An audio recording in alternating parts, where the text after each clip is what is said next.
দক্ষিণবঙ্গে বিক্ষিপ্তভাবে বৃষ্টিপাত হওয়ার সম্ভাবনাই বেশি।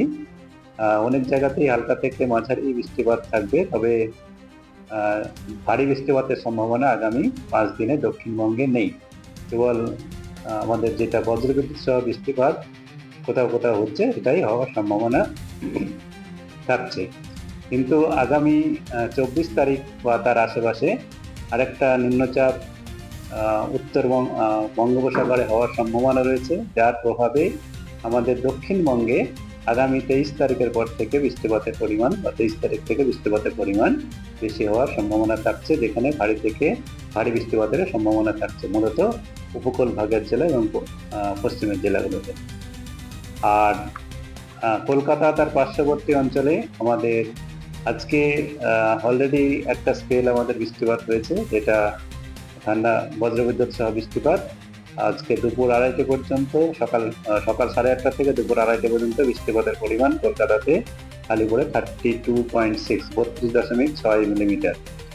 আর আগামী কয়েকদিনে কলকাতাতে সাধারণত মেঘলা আকাশই থাকবে, তবে রৌদ্রোজ্জ্বলও কিছুটা থাকবে।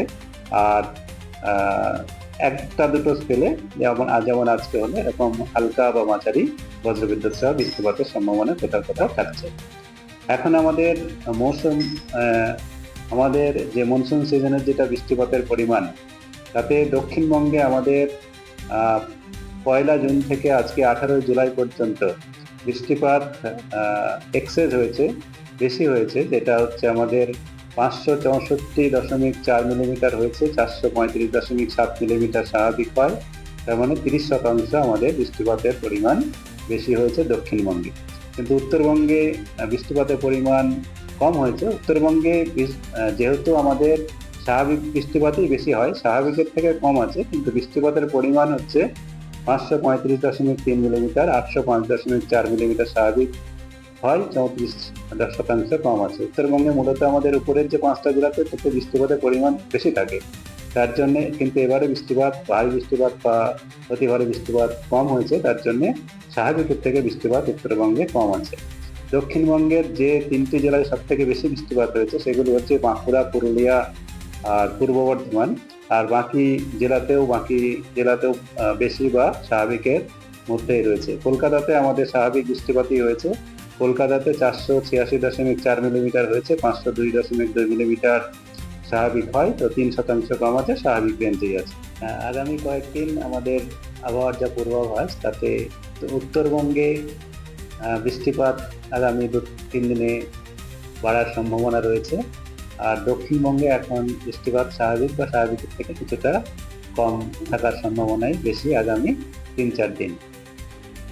আগামী 24 ঘন্টায় যেমন আমাদের উত্তরবঙ্গের আলিপুরদুয়ার, জলপাইগুড়ি জেলাতে এক দু জায়গায় ভারী বৃষ্টিপাত হতে পারে, বাকি জেলাতেও হালকা থেকে মাঝারি সব জায়গাতেই বৃষ্টিপাতের সম্ভাবনা থাকছে।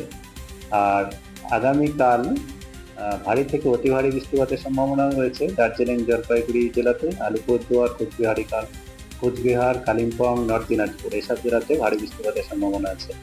তারপরের দিন উত্তরবঙ্গের উপরের 5টা জেলাতেই, যেমন দার্জিলিং, কালিম্পং, জলপাইগুড়ি, আলিপুরদুয়ার, কোচবিহার ভারী থেকে অতি ভারী বৃষ্টিপাত, আর নর্থ দিনাজপুরে ভারী বৃষ্টিপাতের সম্ভাবনা থাকছে। এইভাবে আগামী আজ থেকে 21 তারিখ পর্যন্ত ভারী বা অতি ভারী বৃষ্টিপাতের সম্ভাবনা উত্তরবঙ্গের মূলত উপরের 5টা জেলাতে, দার্জিলিং, কালিম্পং, জলপাইগুড়ি, আলিপুরদুয়ার, কোচবিহার হওয়ার সম্ভাবনা থাকছে। সর্বকুলভাবে যেটা আমরা বলতে পারি, তাতে এখন আমাদের উত্তরবঙ্গের জেলাগুলিতে বৃষ্টিপাতের পরিমাণ বাড়বে এবং ভারী থেকে অতি ভারী বৃষ্টিপাতের সম্ভাবনা থাকছে আগামী 3-4 দিন।